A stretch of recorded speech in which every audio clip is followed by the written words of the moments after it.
un placer compartir esta noche y quisiera iniciar esta charla compartiendo con ustedes una reflexión.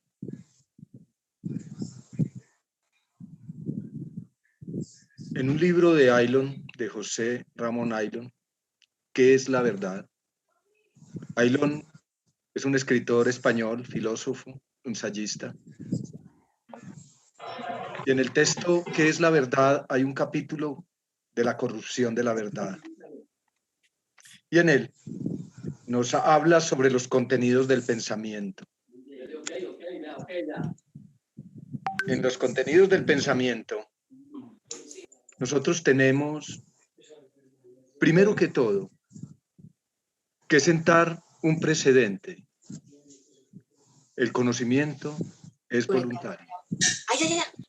Y habrá a quienes nos guste el conocimiento y seguramente habrán muchas personas a quienes el conocimiento no es de su interés. Cuando hablamos del pensamiento, dice Aylon, existen 3 contenidos. El primer contenido es la duda. ¿Cómo no dudar cuando al mirar al universo, al estudiar sobre el universo, encontramos que son miles de millones de galaxias que están a cientos de miles de millones de años luz? Y ello nos sorprende. Los municipios, como lo decía ahorita, hemos compartido muchas veces. Listo. Ello nos sorprende. Lo mismo que cuando estudiamos los componentes moleculares de las distintas organelas que tiene la célula, e incluso aquello sobre lo que hoy existen muchas dudas, que es la relación de la genética y de la epigenética. Es decir, de que nosotros no solamente estamos constituidos por genes que de alguna forma brindan una información sobre lo que somos, sino que también existe la posibilidad de transformar el material genético. Pero también de esas dudas, el contenido del pensamiento tiene certezas. Hay una cosa y sobre la cual tengo absoluta certeza. Tanto ustedes como yo hoy estamos en una charla y de eso no existe sino certeza.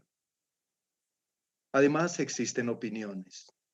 Esas opiniones están generadas por el grado de conocimiento que tienen las personas en los distintos temas de la historia del hombre.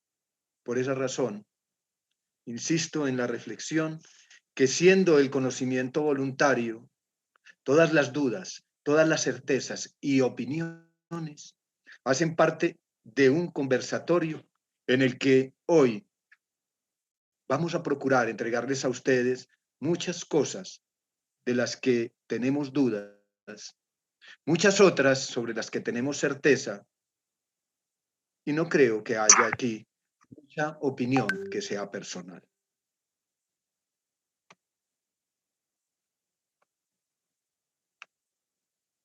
La teoría de la inflamación es una teoría que rompe los paradigmas sobre los que la medicina había estudiado hasta el día de hoy.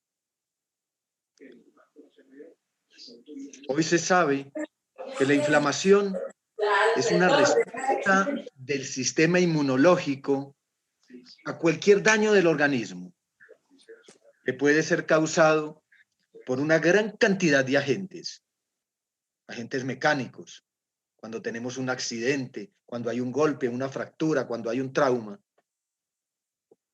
Se puede deber a causas infecciosas, bacterias, virus, a productos químicos, contacto con sustancias agresivas o a productos físicos, por ejemplo, la contaminación electromagnética.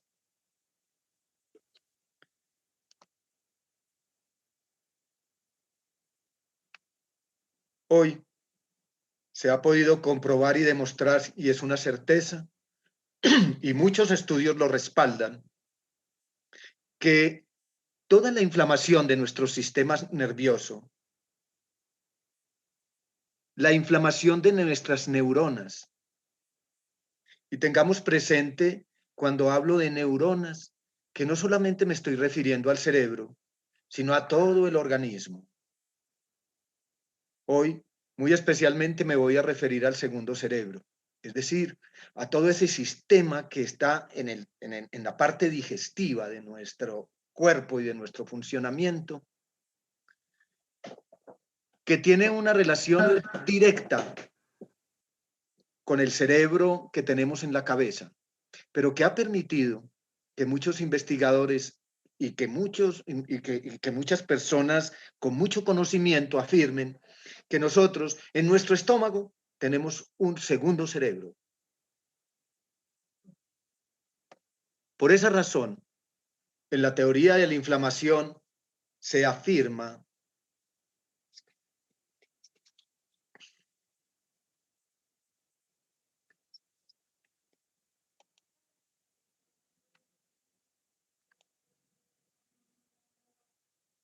disculpen que estamos tratando de solucionar problemas técnicos.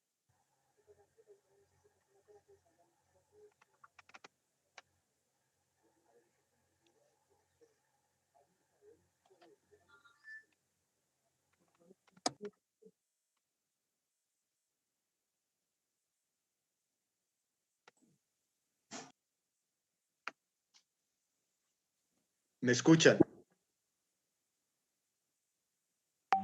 ¿Alguno de ustedes que esté en la sala? Sí, Sí, señor, sí lo escuchamos. O sea que vamos bien en la conferencia. Sí, señor. Y están viendo bien las imágenes y me están escuchando claramente.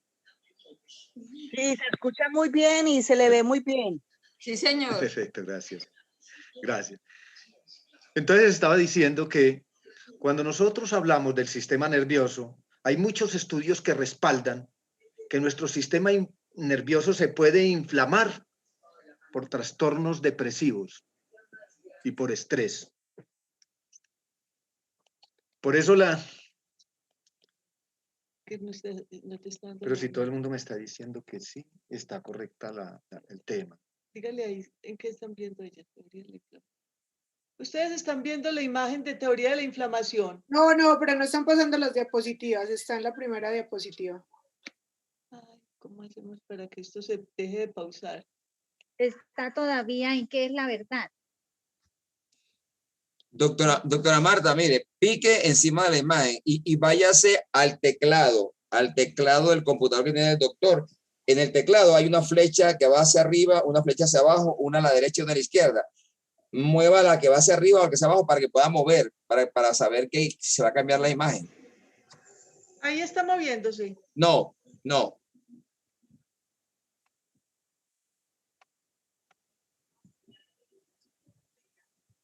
Vamos a ver aquí. Tú le diste compartir pantalla. Y al compartir pantalla, Ahora sí. comparta pantalla, ¿cierto? Ya. No, es que la pantalla está compartida. Ajá, y ya simplemente pasa las diapositivas normales con la...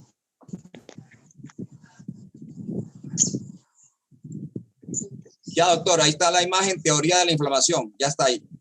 Inicia, doctor. Bueno, Teoría de la inflamación.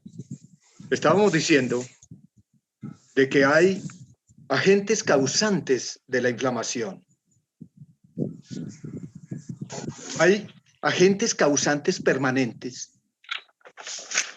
que generan en nuestro organismo respuestas inmediatas del sistema inmunológico, y nuestro sistema inmunológico durante mucho tiempo, aún en presencia de dolor, que empiezan a presentar cambios en todo nuestro organismo, que son cambios metabólicos, son cambios que conducen a una disfunción celular, que finalmente terminan en una fibrosis o en una necrosis.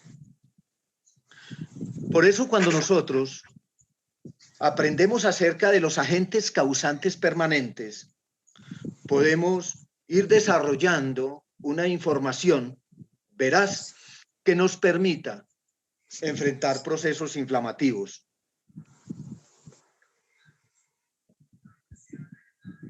Hay un proceso inflamativo que diríamos es el principio del proceso generalizado inflamativo de todo el cuerpo, que es el síndrome metabólico. Y el síndrome metabólico está hoy relacionado con la arterioesclerosis, con la formación de la ateroma. Está relacionado con los cambios en la microbiota, o sea, en los microorganismos que nosotros tenemos en nuestro sistema digestivo. Microorganismos que tienen que estar balanceados y deben de estar balanceados en los distintos tractos del sistema digestivo. Es decir, nosotros debemos tener unos grupos de bacterias y en determinadas cantidades en nuestro intestino delgado, que allí son relativamente pocas las bacterias, pero deben de estar equilibrados y en la suficiente cantidad en nuestro intestino grueso, en nuestro colon. La inflamación, como síndrome metabólico, se presenta cuando hay cambios en esos microorganismos que nosotros tenemos dentro de nuestro sistema digestivo. Hay otros sistemas que también están en todo nuestro sistema digestivo, que son células que guardan grasa. Por esa razón, muchas personas tienen una gran capa de tejido graso alrededor del estómago. Y allí lo que se presenta siempre en esa lipoinflamación que se transmite a todos los órganos del cuerpo es una hipertrofia del adipocito. Es decir, el adipocito, que inicialmente es de un tamaño pequeño, empieza a crecer y acumularse de grasa.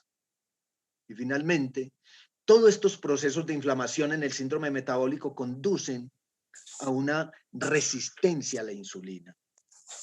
Mira, se mueve. Una resistencia a la insulina nos conduce a procesos de degeneración de la parte intestinal y de la parte humoral del cuerpo. Uno de los problemas grandes que se presentan es que nosotros simultáneamente que estamos presentando inflamación, por ejemplo, en el tejido digestivo, y para nosotros reconocer cuál de nuestra parte del organismo tiene, por ejemplo, una inflamación, voy simplemente a comentarles una manera que nosotros mismos podemos implementar para poder saber en qué parte de nuestro abdomen, en qué parte de nuestro intestino se presenta una inflamación. Cuando nosotros nos queremos palpar, ubiquemos las manos en el centro del abdomen y lo dirigimos hacia abajo de donde esté el ombligo. Hacemos una ligera presión hacia adentro. Y si nosotros tenemos sensación de dolor en esa parte, tenemos al menos un síntoma de que nuestro intestino se está inflamando. Y en este caso, el intestino delgado. Y si nosotros nos vamos hacia las fosas ilíacas, es decir, hacia los dos extremos donde, dijéramos, está la pelvis, donde está la parte subyacente, a donde está el vello púbico, y nos dirigimos hacia arriba de esa fosa ilíaca, podemos descubrir esa inflamación del colon. Son simplemente algunas maneras que nosotros tenemos que aprender. Doctora Marta, porque el doctor está viendo las imágenes. el principio ¿Cómo hago yo para ayudarnos? De la inflamación Y él no está viendo las imágenes. empieza en el sistema digestivo. Y cuando nosotros tenemos inflamación, bueno, listo. la Entonces, yo repercusión que hay avanzando a nivel poquito de a poco, todas las ahí más o menos enfermedades del calculando. organismo. ¿Le parece? Bueno, listo. Y como habíamos anotado, el síndrome metabólico es una parte muy importante, pero nosotros también estamos degenerando nuestras neuronas. Y una de las manifestaciones que tiene esa neurodegeneración consiste en no tener capacidad de concentración, estar ansioso, estar pesimista. También hay manifestación de enfermedades autoinmunes, asma, alergias, brotes en nuestra piel. Una enfermedad que está relacionada directamente con la inflamación y hasta hoy no se ha tenido como tal, son las enfermedades de la tiroides. Hoy se sabe de los tratamientos que se hacen a partir de dieta, de los que tienen síndrome de Hashimoto, que es una disfunción tiroidea, y cómo los tratamientos que hoy se proponen desde otras alternativas médicas resultan mucho mejores que los tratamientos que plantea hoy la medicina ortodoxa por reemplazo hormonal. Es decir, cuando en el diagnóstico a nosotros se nos dice que tenemos una disfunción tiroidea, hipotiroidismo, la conducta médica inmediatamente es una sustitución por hormonas. Pero la inflamación está relacionada con las enfermedades cardiovasculares. Y hoy estamos al tanto de que la enfermedad cardiovascular es más responsabilidad de una inflamación que de los depósitos del colesterol.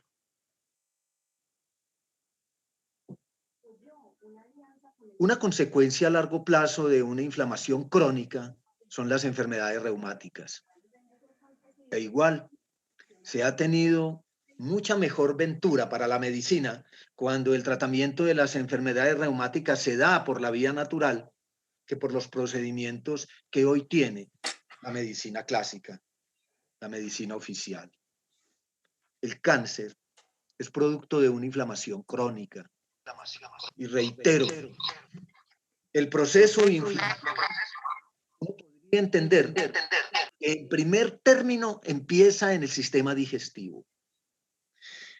Y precisamente dentro de esos procesos de inflamación que afectan el sistema digestivo, hay una de las enfermedades más terribles de la modernidad, que es la obesidad y la diabetes. De hecho, entonces, la inflamación está imbricando la mayor parte de los procesos morbosos que están ocurriendo hoy en todas las personas enfermas.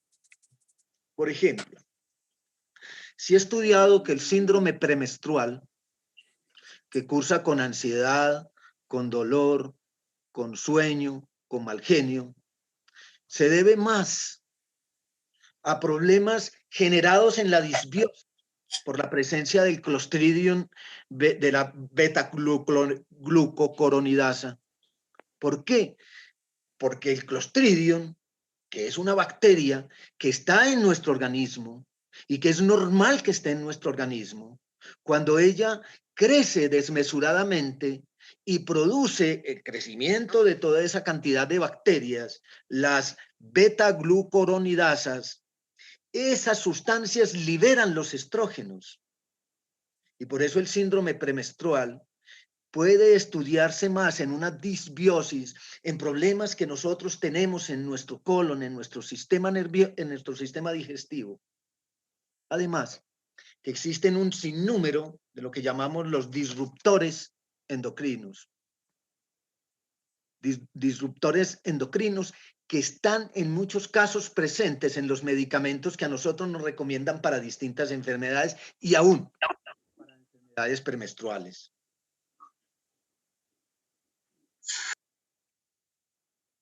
Hay una relación entre el gluten y la permeabilidad intestinal.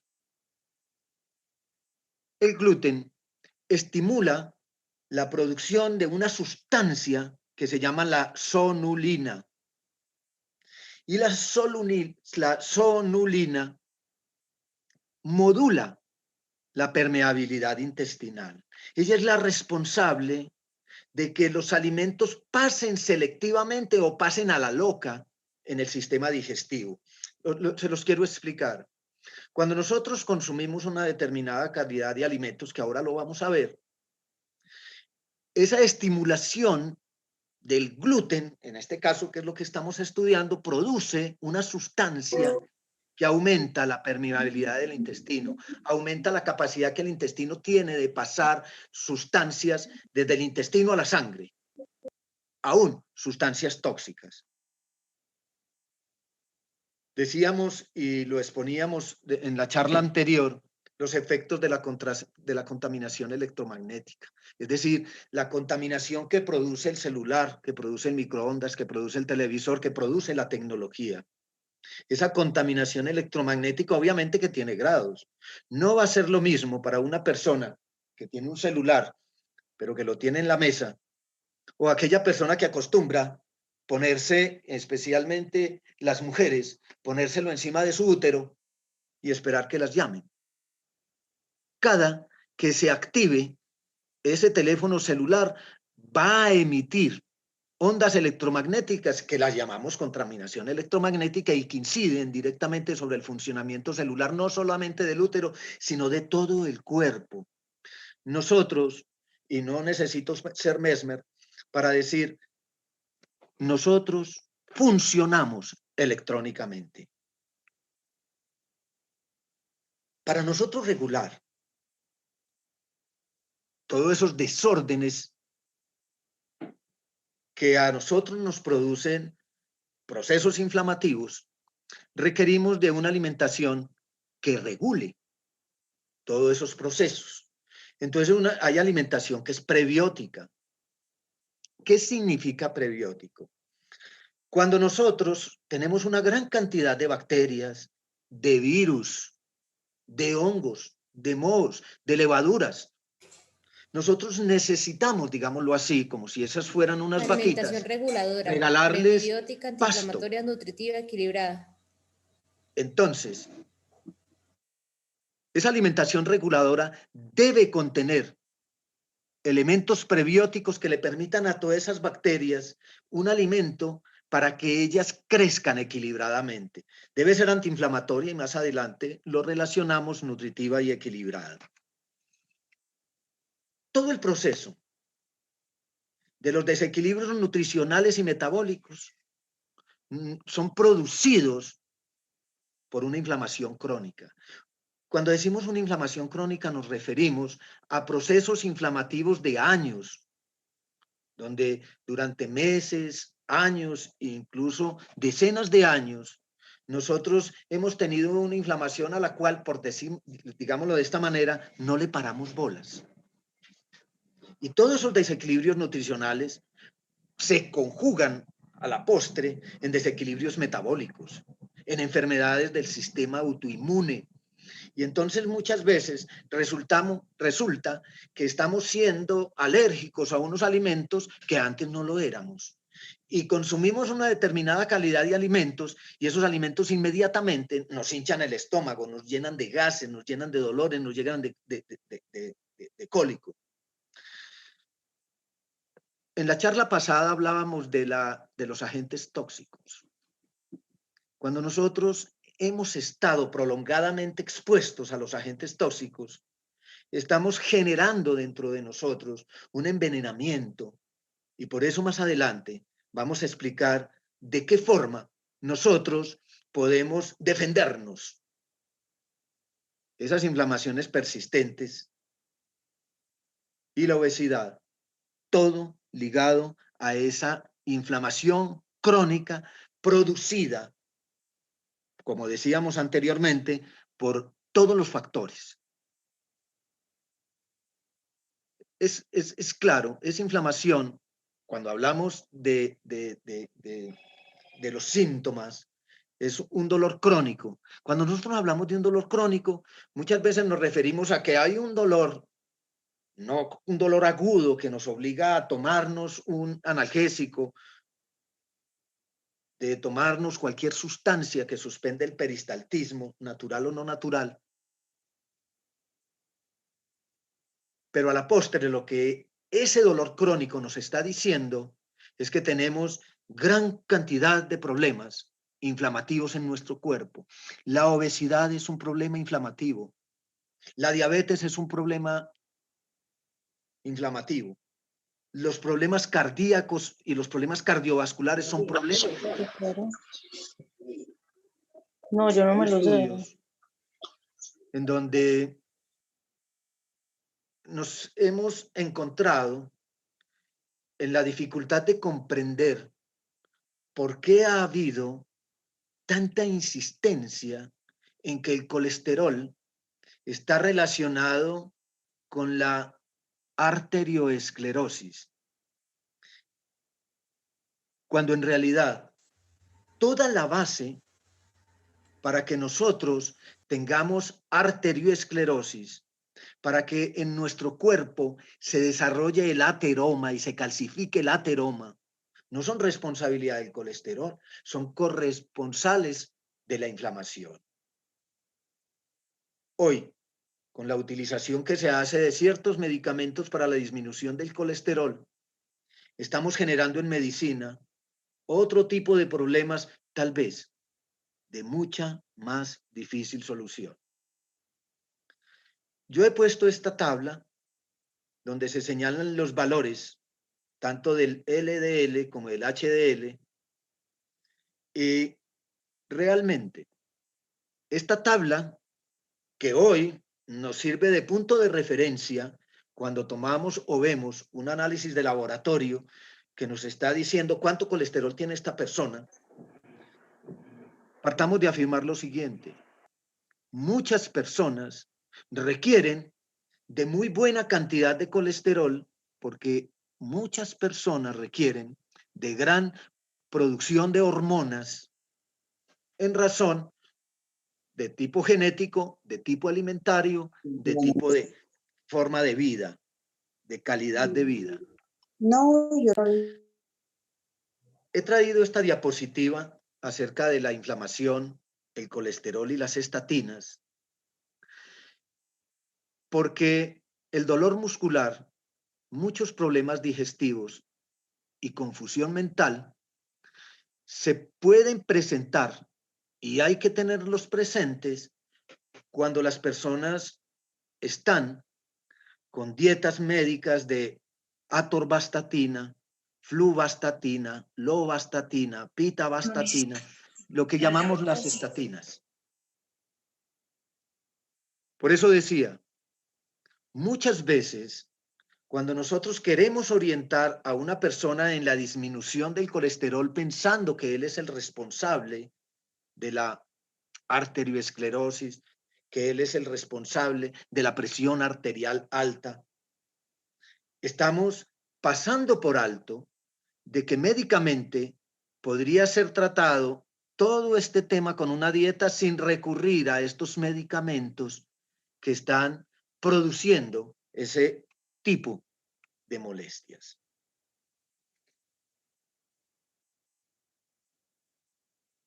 Podría afirmar que hablar de que una grasa se cura con una grasa tiene mucho sentido. Y tiene mucho sentido porque debe haber un equilibrio siempre de 1 a 1 en el consumo de omega 3 y de omega 6. Pero como nuestra alimentación, por miles de razones, pero hay una muy importante, que es el desarrollo de la alimentación industrial, ha desbalanceado a tal forma que hoy, yo conozco los datos de Estados Unidos,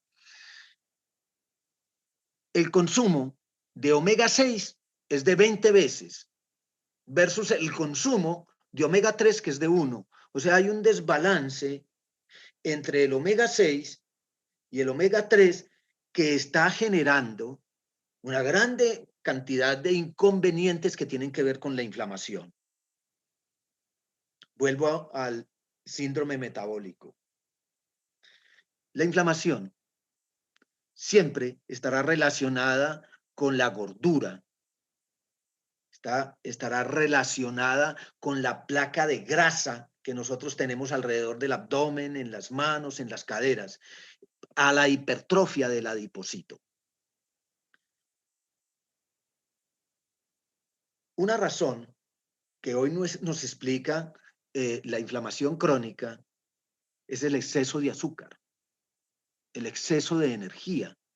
Y cuando nosotros hablamos de azúcar, no hablamos de carbohidratos. Y más adelante lo vamos a aclarar. Porque ese exceso de azúcar causa una inflamación crónica que a su vez genera resistencia a la insulina. Y la resistencia a la insulina genera inflamación. Decíamos que las alteraciones de la microbiota nosotros tenemos en muchos casos mayor cantidad de firmicutes que de bacteroides.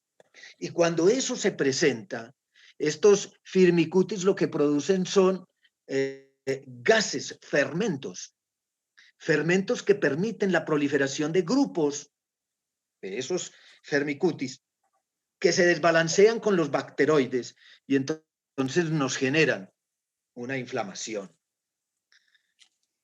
Nuestro sistema inmune, considerémoslo de esta manera.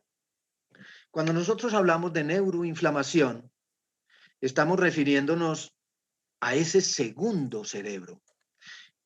Ustedes simplemente imagínense, y por eso esa palabra del sistema inmune lo pongo tan grande. Ustedes imagínense que ese segundo cerebro está relacionando directamente todo el sistema vascular, porque al fin y al cabo, todos nuestros sistemas linfático y vascular están en permanente comunicación, pero que se ven alterados por el estrés, por las bacterias, por los virus, por los tóxicos, por la contaminación. Y por eso decimos que, y más adelante lo vamos a explicar con más detalle, que aquellos alimentos como el omega, el balancear el omega 3 con el omega 6 y otros muchos alimentos que tienen la ruta de los endocannabinoides. Esa palabra para muchos de ustedes es familiar. Hoy se ha estudiado grandemente que nuestro sistema nervioso tiene una gran cantidad de receptores cannabinoides y que esos receptores cannabinoides especialmente están en nuestro sistema digestivo. Y todo ese sistema endocannabinoide está comunicado con el cerebro central por la vía del nervio neumogástrico, que es uno de los nervios más grandes que nosotros tenemos en nuestro organismo. Existe y sigo insistiendo en el síndrome metabólico para explicar la inflamación, que se presenta, y hay una hipótesis que es producida por virus. Es una hipótesis compleja y uno la reconoce en la medida en que estudia que nosotros al menos evolutivamente procedemos de los virus, a menos en materia de ADN. Pero dejando esa causa desconocida, la entrada de tóxicos y de agentes patógenos a través de la barrera intestinal. Nosotros inmediatamente, y ahorita más adelante hay una diapositiva que se los muestra, cuando nosotros tenemos síndrome metabólico, dijéramos, dañamos la estructura que tenemos en nuestros intestinos. Y de ser una estructura muy compacta, por ejemplo, la estructura de las microvellosidades, pasan a romperse por distintas partes y permitir una permeabilidad de que nuestro alimento, esos tóxicos que consumimos con los alimentos, que todo aquello que nosotros consumimos con nuestra alimentación pase derecho, sin pagar peaje. Y finalmente, y más adelante lo vamos a hablar, el papel tan importante que tiene la vitamina D. Cuando yo hablo de la vitamina B, me refiero prácticamente al sol. Vuelvo al síndrome premenstrual, porque hoy se ha encontrado que es mucho mejor el tratamiento que se está proponiendo desde lo natural que ese concepto del hiperestrogenismo, sin considerar que nosotros somos una gran, un complejo casi, dijéramos, universal, y que, por ejemplo, en el caso del síndrome premenstrual, sería de gran ayuda médica que nosotros reconociéramos cuánto se ha aumentado el Clostridium. ¿Por qué? Porque cuando nosotros tenemos Clostridium en mucha abundancia, también se aumentan los estrógenos en el intestino. Y cuando se aumentan los estrógenos en el intestino, las personas presentan síndrome premenstrual. Siempre habrá una relación entre el sistema inmunológico, el sistema nervioso y el sistema endocrino. Y cuando nosotros el proceso de la inflamación lo estudiamos con la imbricación que tienen cada uno de estos sistemas, podemos comprender mejor el origen de muchas de las dolencias que tenemos hoy. Esa flora intestinal de la que estamos hablando es la responsable de producir la mayor cantidad de serotonina y dopamina que se produce en el organismo. No es el cerebro, no son las plaquetas, es la flora intestinal la encargada de la producción de las mediadores de la felicidad. Por eso decimos que nuestro sistema nervioso, en la conducción o en la relación directa que tiene con nuestro cerebro a través del nervio vago, es nuestro segundo cerebro. Además, es que la flora intestinal es una barrera inmunológica. O sea, ella es responsable de unos procesos metabólicos dentro de nuestro organismo que permite seleccionar qué le pasamos a la sangre y qué no. Precisamente para que haya nutrición, para que haya un control del metabolismo y para que, de hecho, haya un equilibrio hormonal. Decía entonces de que en su orden, la serotonina se produce mayormente en el intestino. Y repito, la serotonina es el mediador de la felicidad. Se produce principalmente el intestino y por eso he hecho la bola ligeramente más grande, el círculo ligeramente más grande. En segundo lugar se produce en el cerebro y en tercer lugar se produce en las plaquetas. De ahí la importancia de nuestro sistema intestinal. Y por eso, y repetíamos, ese desbalance entre los firmicutes y los bacteroides es hoy una de las búsquedas que nosotros tenemos que en medicina relacionar con todos estos procesos de los que hemos estado hablando. Esta era la diapositiva que quería compartir con ustedes, que está relacionada con la disbiosis y con la permeabilidad intestinal. ¿Disbiosis qué es? Es la ruptura del equilibrio de todas esas bacterias. Y si ustedes miran sobre la parte izquierda de la diapositiva, como la mucosa intestinal, lo que hay arriba son las vellosidades intestinales, pero como la mucosa intestinal es íntegra, es cuando ella, dijéramos, está sana, pero en la mano derecha ustedes encuentran que está rota y que permite que desde la luz intestinal pase una serie de sustancias que requerían pagar peaje. ¿Y dónde pasan? Al torrente sanguíneo. Y por esa razón, hoy se estudia en el síndrome de Leaky-Gut esta realidad que es más común en clínica de lo que todos suponemos. Y esa permeabilidad intestinal, insistamos, el gluten. El gluten es una proteína que se encuentra en los cereales, en el trigo, en la cebada, en el centeno, pero que activa una proteína, la sonulina, y ella es la responsable de regular la permeabilidad intestinal. De hecho, entonces el gluten produce en nuestro organismo y en muchos organismos una resistencia porque permite aumentar la permeabilidad intestinal. Hay muchas razones que lo explican. A mí me parece válido compartir con ustedes una razón que tiene que ver con la investigación agronómica.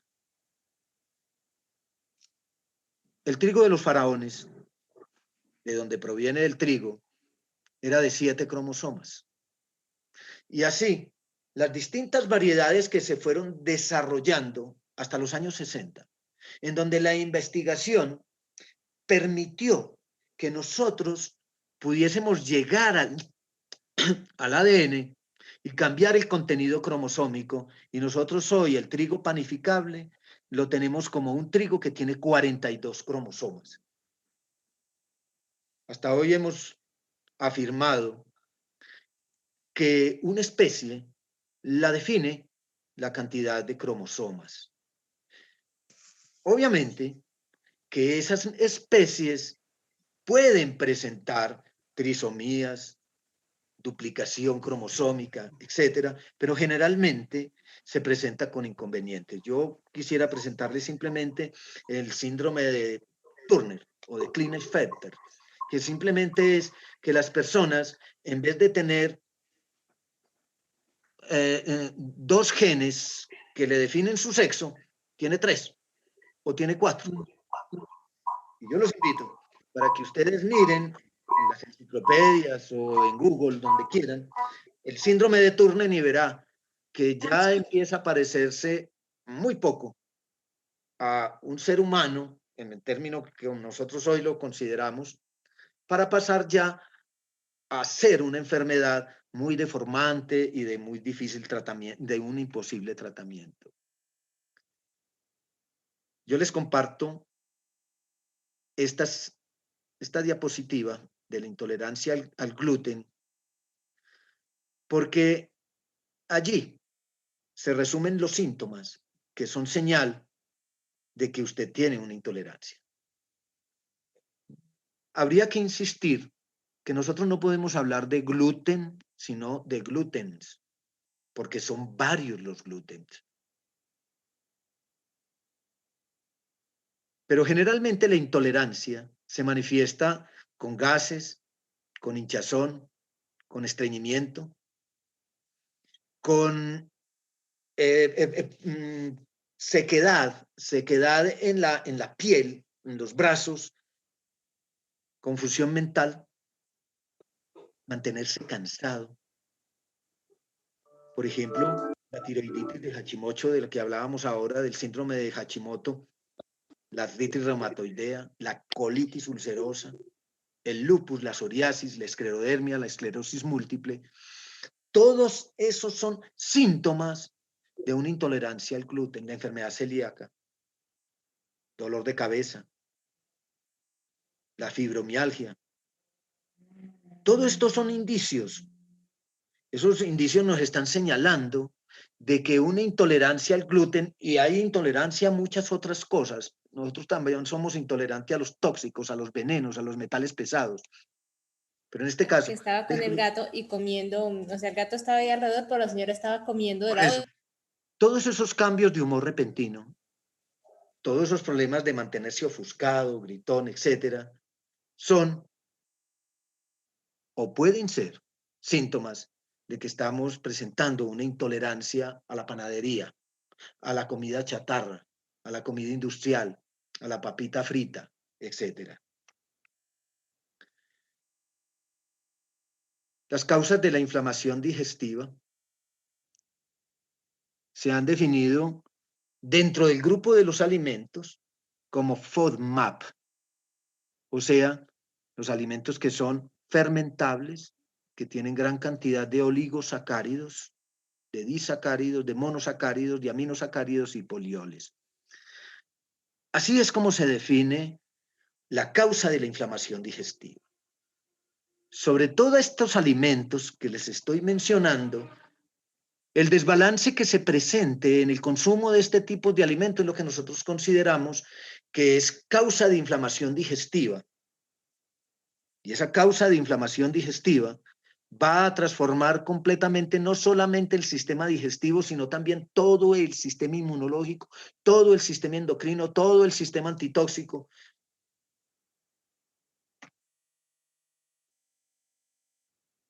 Muchas causas de esa inflamación digestiva también se deben a la falta de enzimas. Y la falta de enzimas se puede dar, y les voy a poner un caso. Es que yo hoy no voy a desayunar, no voy a almorzar, sino que voy a comer. Pero en la comida quiero el desayuno, el almuerzo y la cena.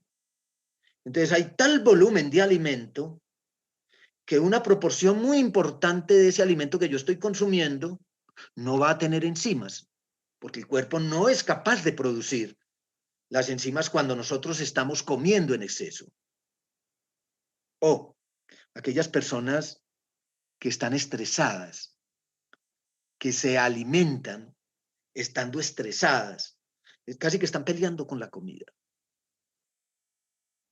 O aquellas personas que después o antes han realizado un ejercicio físico intenso. Nosotros por eso, y especialmente con los deportistas y los deportistas de alto rendimiento, tenemos que hacer una consideración con respecto a la gran posibilidad de una inflamación digestiva. ¿Por qué? Porque estas personas someten el cuerpo a un estrés metabólico, porque es que el rendimiento que hoy se le exige a un deportista es muy alto. Y eso transforma muchas de las variables fisiológicas en razón de que ellos están realizando unos esfuerzos, dijéramos de esta manera, sobrehumanos. Y finalmente, no solamente tenemos que hablar de que faltan enzimas, sino que tenemos problema de la calidad de las enzimas. Todo eso causa una inflamación y esa inflamación va a requerir de una calidad de alimentación.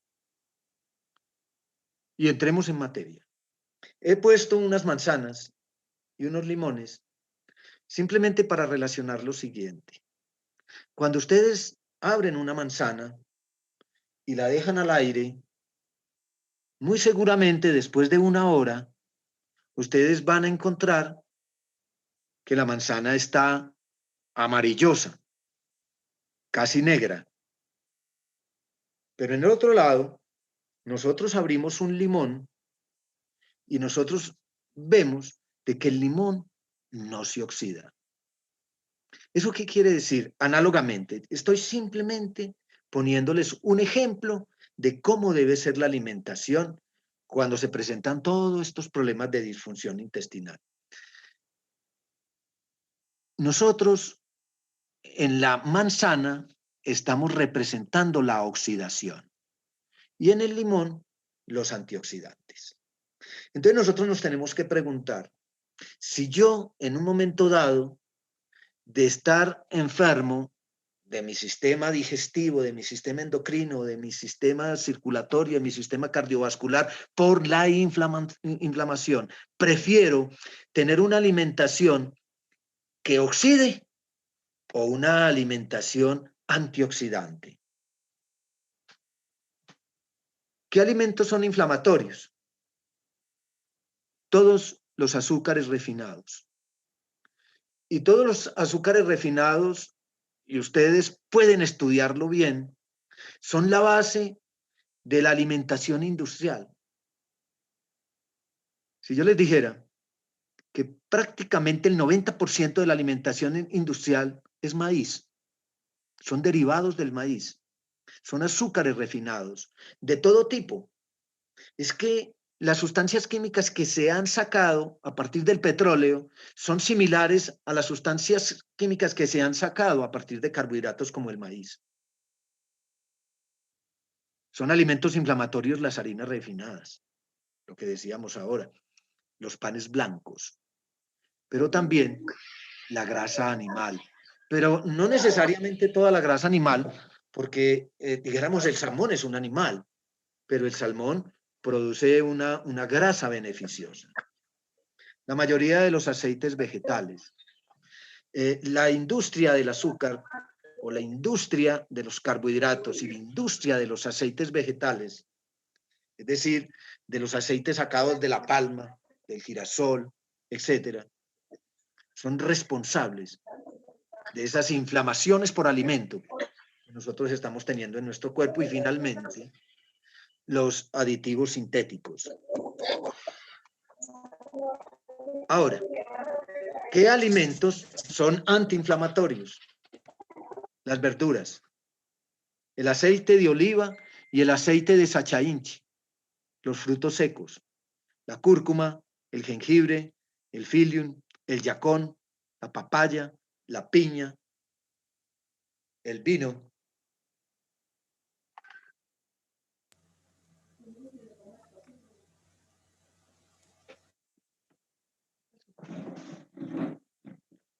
El vino, el revertrol o reverteratrol,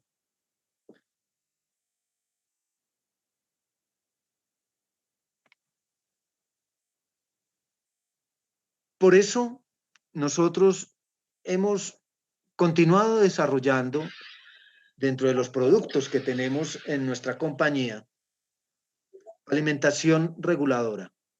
Alimentación que trate de suplir todas las deficiencias que nosotros tenemos a nivel de los prebióticos, pero también alimentación antiinflamatoria. La ortiga es un gran alimento antiinflamatorio. El doctor Fernando Londoño, una persona que dedicó toda su vida al estudio de la ortiga, tiene un compendio de trabajo hecho con investigaciones prácticas que él hizo en la ciudad de Manizales con la ortiga. Y él es uno de los que nos señala la calidad desinflamatoria y antiinflamatoria de la ortiga. Esa alimentación reguladora debe ser nutritiva. Y cuando tú tienes un alimento como Proteus, que tiene espirulina y tiene moringa, estás suministrando al cuerpo alimentación nutritiva y finalmente el BioProLife nos suministra alimentación equilibrada en razón de que contiene el balance de todos los elementos que nosotros requerimos en nuestra alimentación, o sea, aminoácidos, oligoelementos, vitaminas, minerales, complementos. Por eso el BioProLife contribuye como alimentación reguladora.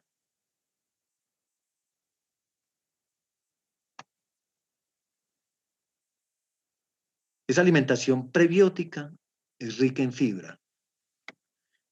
A mí me sorprende que nosotros no incluyamos, por ejemplo, en nuestra dieta un producto como el trébol.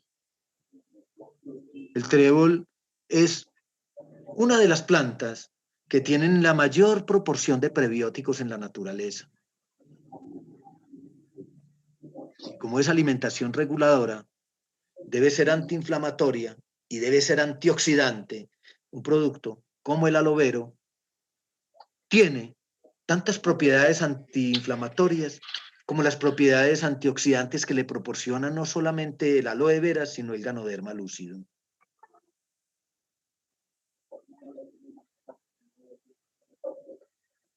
Debe ser una alimentación antigénica, es decir, una alimentación que proteja.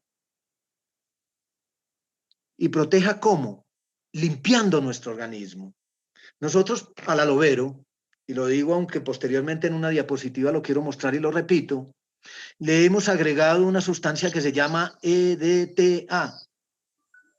Y la sustancia EDTA es una sustancia que en medicina se conoce hoy como sustancia que precipita los metales pesados, una sustancia quelante.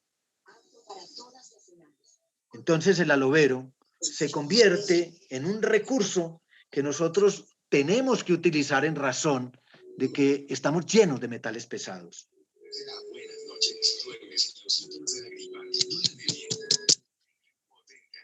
El brócoli, la uva, el jengibre, la cúrcuma y la moringa los he señalado como alimentos antioxidantes que diría es de obligatorio uso. Ojalá y nosotros tuviéramos siempre en nuestra mesa estos alimentos y los incluyamos en nuestra dieta permanentemente.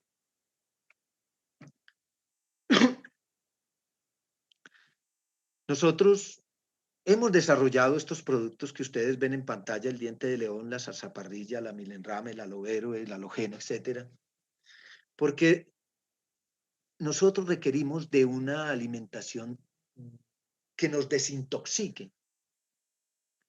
Nosotros requerimos de un apoyo al proceso que nuestro organismo tiene. Nuestro organismo tiene procesos que conducen a la desintoxicación. Pero esos procesos hay que ayudarles. Hay que ayudarles ¿cómo? Disminuyendo la cantidad de toxinas que a diario ingerimos. Y podemos afirmar que el detox no es una moda. Y no es una moda en realidad en virtud de lo siguiente. En la actualidad hay más de 70.000 productos químicos diferentes y cada año se introducen 1.500 nuevos productos al mercado. Mucha de nuestra alimentación está llena de plaguicidas y de insecticidas. Muchos de ellos prohibidos incluso en los países del primer mundo o en los países desarrollados. Y en estos países que los llaman en vía de desarrollo, hoy lo seguimos utilizando en nuestra agricultura. Existen ya países, por ejemplo, que prohibieron desde su legislación la utilización del glifosato. Y nosotros, por efecto de cualquier cosa, de la verdad que decía ahora tienen muchas personas, y es que tenemos que consumir tenemos que contrarrestar la acción del narcotráfico, acabando con todos nuestros suelos y con todas nuestras aguas. Digo además, el negocio mundial de los aditivos alimentarios, es decir, de sabores, colores, olores, está valorado en 25.000 millones de dólares al año. Precisamente porque todo este panorama hace que nosotros veamos claro, eso es una certeza, de que estos 70.000 químicos diferentes y 1.500 introduciéndose nuevos, que nuestro alimento todavía tiene plaguicidas, que tiene insecticidas, que tiene hormonas, que tiene vitaminas, que están desequilibrados. De que además hoy los resaltadores de sabor, los resaltadores de color, los preparadores de forma, etcétera, en los alimentos industriales, nos llevan a la certeza de que desintoxicar el cuerpo no es una moda. Y yo señalo que el agua pura, principalmente, y alimentos como las calabazas, la zanahoria, la cebolla, el ajo, el jengibre, la cúrcuma, la moringa y el aloe vera. Y digo aloe vera porque es que el aloe vera alude en su nombre a ese producto que siempre tiene que estar en la mesa. Aloe vera es como salero, es como ajicero, o sea, ese producto que nosotros a diario debemos de consumir en razón de su composición y del beneficio que trae para la salud.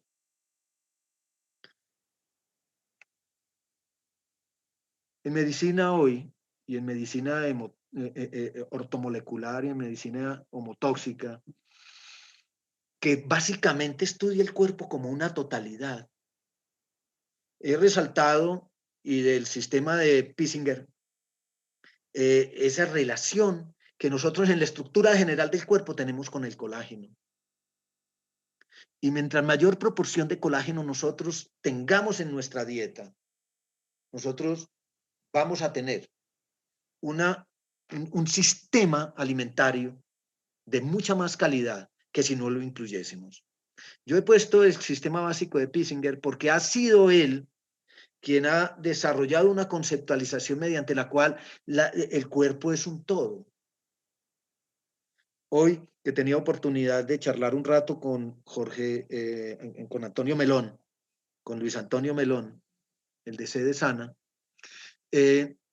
compartíamos algo que tiene que ver con la calidad de los alimentos que nosotros estamos consumiendo hoy. Imagínense que ya nosotros tenemos carne y huevos producidos sintéticamente y con licencias comerciales. Decía finalmente de que el tratamiento que nosotros tenemos que tener por la cantidad de metales pesados, y metales pesados como el plomo, el mercurio, el cromo, el cadmio, el calcio. Muchas de las placas que nosotros tenemos incrustadas en muchos órganos, en músculos, en piel, son depósitos de calcio. O sea, el calcio requiere de procesos de quelación y esos procesos de quelación se han estudiado hasta hoy, que el EDTA presente en el aloe vera es un recurso para eliminar metales pesados. Por eso, Multialoe presenta una línea que con toda seguridad, con toda certeza, no es un tema de una opinión, es una certeza de que estos alimentos contribuyen grandemente a balancear lo que hoy se ha perdido y que se manifiesta como inflamación. Que tengan todos ustedes una feliz noche. Si ustedes tienen alguna pregunta, con muchísimo gusto.